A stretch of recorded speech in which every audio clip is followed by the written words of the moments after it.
Next up on our list is GoPro. It listed in 2014.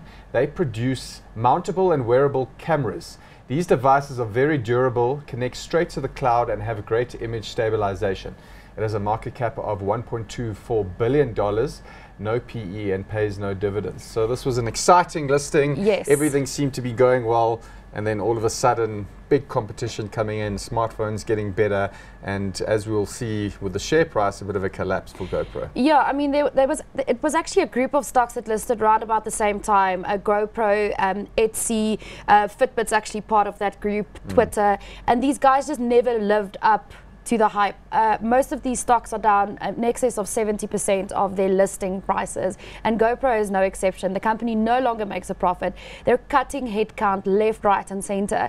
And the reality is that there are only so many people interested in owning an adventure camera.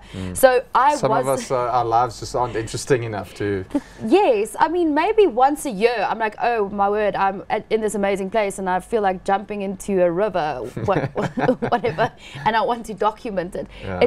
That's really, really cool, but it's not really something you use day to day, and you don't really replace it very quickly. So the fact that the replacement cycle is very long is also an issue for this business. You know, I do think they are fantastic products, and obviously in the age of selfies and people buying experiences as opposed to objects and then being able to document on your GoPro, you know, that theme is quite exciting. But we do have big competition coming in. Again, we mentioned Apple, the cameras on the smartphones are getting so much better. Garmin are coming in with a similar type product to GoPro. And like you mentioned, they're so durable and so good that you don't really need to buy a new one once you've got one. Yes, and the difference between a new one and an old one isn't big enough for you to actually make that step like with an iPhone. So they play in a very difficult space. I know that they entered the drone market as well, but that is a highly competitive area to play in, and just really struggling to make headway at the moment. But I mean, it's a good product, so you kind of feel sad for these guys. Very interestingly though, a company with a very good product that seems to be maturing a little bit too quickly might be a very good takeover target. So we must just keep a watchful eye on it. Maybe it's not a good idea to buy GoPro on its own, but if you kind of get an idea that maybe Samsung is looking into acquiring this type of business, it might be a good spec. Well, let's have a look at that share price and we'll see what Chantal's talking about.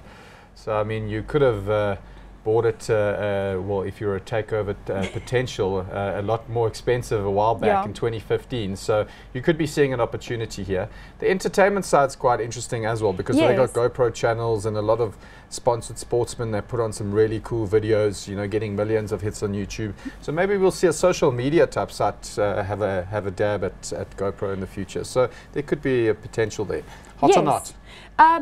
On its own, it's not, because it's not making money. It has to fire people in order to be profitable, and that's never a good sign. So not hot for me. Yeah, I'm going to agree with you there. I'm going to be a little bit conservative on this one. I do feel there is a bit of potential, but not enough to call it a hot, so we're going to be not hot on GoPro.